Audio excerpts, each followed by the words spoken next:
देखिए इसमें हमें क्या दिया है, Him limited having a net worth है of ₹250 crore and is required to adopt Ind AS from 1 April 2002 in accordance with the companies Indian accounting standard rule 2015।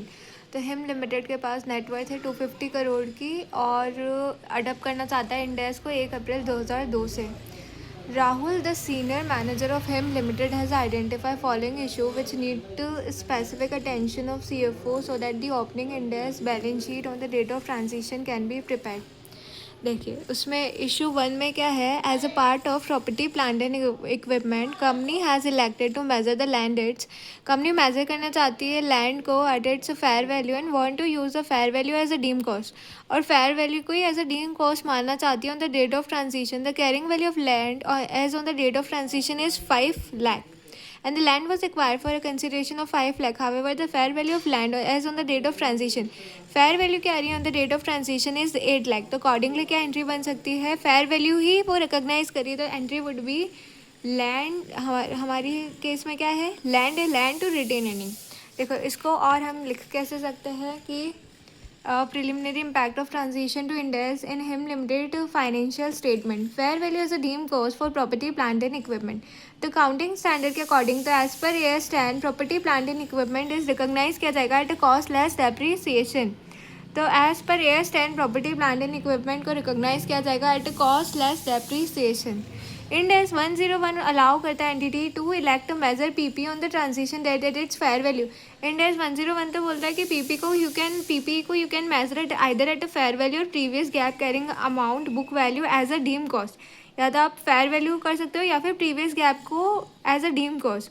The company ने decide किया, तो it has option as per Ind AS 101 you have option either to choose as per Ind AS fair value और the previous GAAP. The company ने decide किया है to adopt the fair value as a deem cost, कि दोनों में से किसी को डीम कॉस्ट मान सकते हो। तो कंपनी ने डिसाइड किया है कि वो अडॉप्ट करेगी फेयर वैल्यू को as a deem cost in this case. Since fair value exceed कर रही है than book value, so the fair book value should be brought up to the fair value. अब क्या है कि फेयर वैल्यू तो exceed कर रही है बुक वैल्यू, तो वहाँ से लेके आप उसको ब्रॉट अप करोगे to the extent of fair value. The resulting impact of fair valuation of land will be 3 lakh should be adjusted in other equity. तो what would be the journal entry in this case, that is actual में आप revaluation surplus से करने वाले हैं। तो PP property plant and equipment to revaluation surplus, that is OCI। उसके बाद we have second adjustment like under Ind AS the company has a designated mutual fund as investment at a fair value through profit and loss. The value of mutual fund as per the previous gap was rupees 4 lakh. However, the fair value of mutual fund as on the date of transition was 5 lakh. अब आप क्या कर रहे हो, 4 lakh से 5 lakh तक ले जा रहे हो टू दी एक्सटेंट, और इसमें कंपनी क्या कर रही है, प्रीवियस गैप के अकॉर्डिंग तो इट इज़ एज कॉस्ट। तो under Ind AS the company is designated mutual fund को फेयर वैल्यू तक ले जाना है। अब म्यूचुअल फंड को फेयर वैल्यू तक ले जाना है तो again the same treatment that will be the mutual fund में इंक्रीज हो जाएगा to the extent to retain earnings. इसमें क्या लगे, यहाँ पे भी you have the option, company has the option.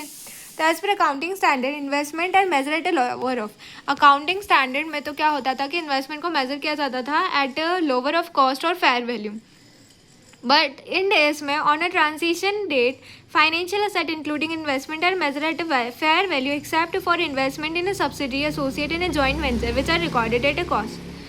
तो on a transition financial asset including investment और मेजर किया जाता है at a fair value except for investment in a subsidy associate in joint venture, जिसे रिकॉर्ड किया जाएगा at a cost. तो all financial assets other than investment in subsidy associate in joint venture which are recorded at a cost are initially recognised at a fair value. So the subsequent measurement of such asset is based on its categorization either fair value through profit and loss or fair value through other comprehensive income or at amortized cost based on the business model assessment and contractual cash flow characteristics. Since investment in mutual fund are designated at FVTPL, increase of 1 lakh in a mutual fund fair value would increase the value of investment with a corresponding increase to retained earning. तो देखो इसमें यह बोला जाता है कि जितने भी financial asset other than investment in a subsidy associate joint venture जिसे रिकॉर्ड किया जाता है कॉस्ट इनिशियली रिकॉग्नाइज किए जाएंगे at a fair value. Subsequent measurement of such asset is based on a categorisation either fair value through P&L, FVTPL और FVTOCI or at amortized cost based on a business model and a contractual cash flow characteristic. Since investment in a mutual fund are designated at FVTPL, increase of 1 lakh in a mutual fund fair value will increase the value of investment with a corresponding increase to retain earning. So accordingly our entry would be investment in a mutual fund to retain earning. Then we have third, that is the issue number 3. Company had taken a loan from another entity. The loan carries an interest rate of 7% and it has incurred certain transaction costs while obtaining the same. It was carried at a cost on its initial recognition. The principal amount is to be repaid in equal installment over the period of loan. Up interest is also payable at each year. The fair value of loan on the date of transition is 1,80,000 against the carrying amount of loan which at a present equal to 2 lakh. Initially, the loan was at 2 lakh, but now the fair value of the loan will be 1,80,000. So ultimately, we need to reduce the loan to the extent of 1,80,000. So what we will do is simply reduce the liability, so we can debit the liability to retained earning, because ultimately when we decrease the liability, our retained earning will increase. So issue number 3 we have, that is, as per AS, such expenditure is charged to profit and loss account or capitalized as the case may be. As per Ind AS, such expenditure is amortized over the period of loan. Ind AS 101 state that if it is impracticable for an entity to apply Ind AS 109 retrospectively, the fair value of financial asset or financial liability at the date of transition to Ind AS shall be the new gross carrying amount of that financial asset or new amortized cost of financial liability. Fair value on the date of transition is 1,80,000 is against its book value of 2 lakh. Accordingly, the difference of 20,000 is adjusted to the retained earning. So we will do the entry like loan payable or borrowing to retained earning. Then we have another adjustment, that is issue number 4. The company has a declared dividend of 30,000 for the last financial year. On the date of transition, the declared dividend has already been deducted by the accountant from the company's reserve and surplus, and the dividend payable has been grouped under provision. The dividend was only declared by Board of Directors at that time. It was not approved in the annual general meeting of shareholder. However, subsequently when the meeting was held, it was ratified by the shareholder. In this case, you need to derecognition of the provision of the dividend. So what you will do, simply the entry would be the provision to retain earning, because ultimately your provision will reduce and retain earning will increase. As per the AS, provision for proposed dividend is made in the year when it has been declared and approved. The proposed dividend कब बनाया जाता था? In the year when it has been declared and approved. As per Ind AS, liability for proposed dividend is recognized in the year in which it has been declared and approved. तो Ind AS बोलता है कि proposed dividend is recognized in the year in which it has been declared and approved. जब तक वो declare होगा, approve होगा तब. जबकि AS क्या बोलता है कि provision for proposed dividend is made in the year when it has been जब declared and approved होगा. और as per Ind AS, liability for proposed dividend is recognized in the year in which it has been declared and approved. So, since dividend should be deducted from retained earning during the year when it has been declared and approved, therefore the provision declared for preceding year should be reversed to rectify the wrong entry. Retained earning would be increased proportionally due to such adjustment.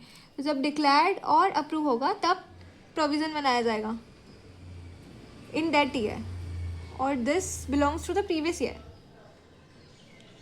The provision declared for preceding year should be reversed की जाएगी.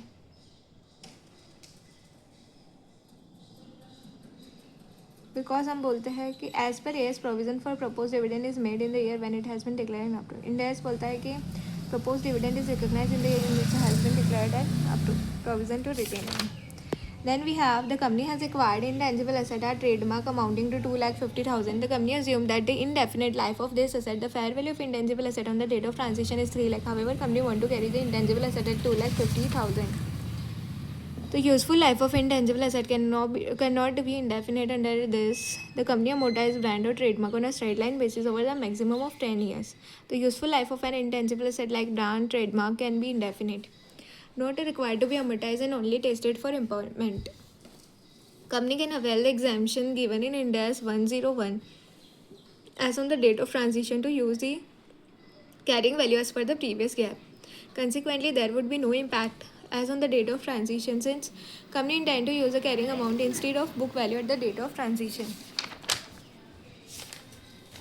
We have fifth issue, that sixth issue, because देखो इसको तो हम same पर ही दिखाएंगे because company want to carry on the same. देखो इसका रीजनिंग में हमने क्या देखा था कि reasoning was like company can avail the exemption given. अगर वो उस पर दिखाना चाहती है प्रीवियस गैप पे तो दिखा सकती, कोई प्रॉब्लम नहीं.